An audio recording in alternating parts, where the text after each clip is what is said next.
Bonjour à tous, c'est Simon, et bienvenue dans ce nouvel épisode de la réflexion du lundi.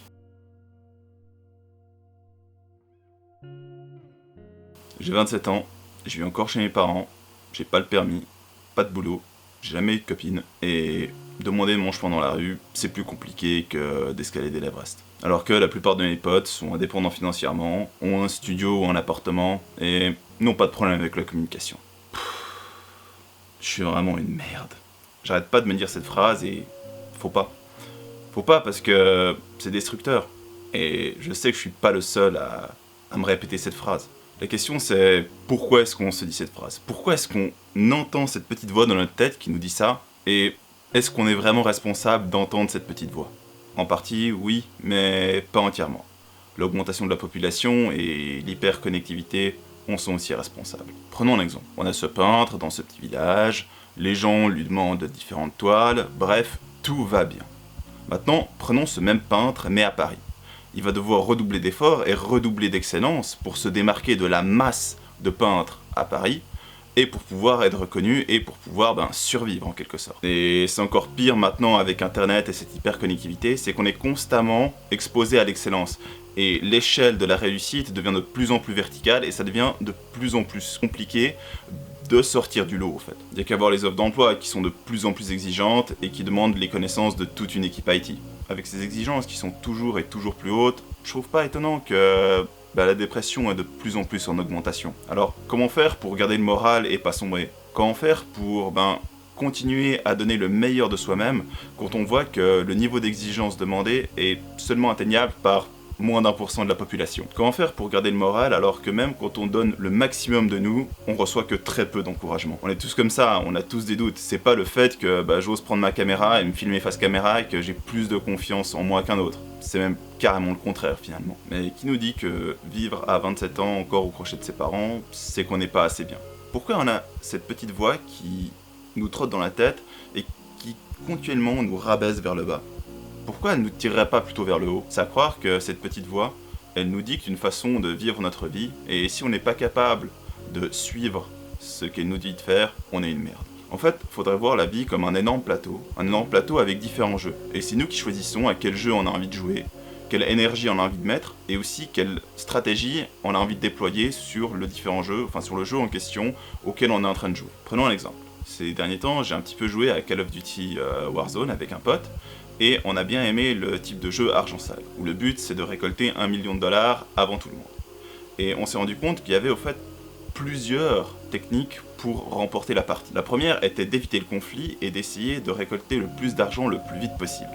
La seconde, c'est d'empêcher les autres joueurs de récolter les $1 million et leur voler leur butin pour pouvoir au fait gagner la partie. Et au fait, finalement, gagner la partie au détriment des autres. Après, il peut aussi y avoir un troisième objectif qui finalement est juste de passer un bon moment avec un pote et se marrer. Et on s'en fout de finir premier. Attention, je ne dis pas qu'il faut écraser les autres pour réussir.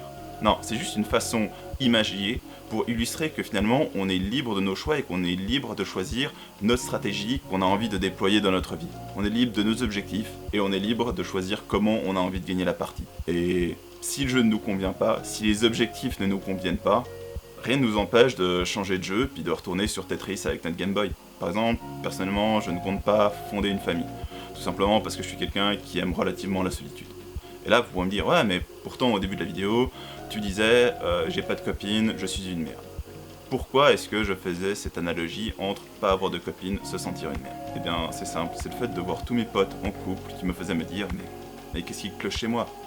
Et au fait, quand j'ai réalisé que c'était pas le fait d'être célibataire qui me tirait vers le bas et qui me faisait sentir comme une merde, c'est le fait que je m'imposais comme vecteur de bonheur quelque chose qui était au fait construit par le style de vie de mes potes.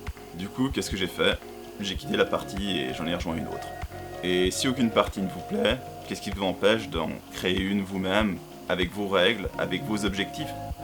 D'ailleurs, c'est pour ça que j'ai un profond respect envers tous les youtubeurs, surtout ceux qui se sont lancés il y a 5 ou 10 ans, qui au fait se sont sentis à l'aise dans un style de jeu et qui se sont dit « Ok, très bien, je vais tout mettre dans cette partie-là ». Ils ont osé créer une partie qui leur convient, une partie à leur image. Une autre personne que je respecte profondément, c'est Philippe Rivière. C'est un grimpeur handicapé qui, au fait, au début, voulait faire du vélo. Et on lui a refusé de rentrer dans le club de vélo. coup, qu'est-ce qu'il a fait? Il a fait, ok, je vais aller grimper, je vais devenir grimpeur.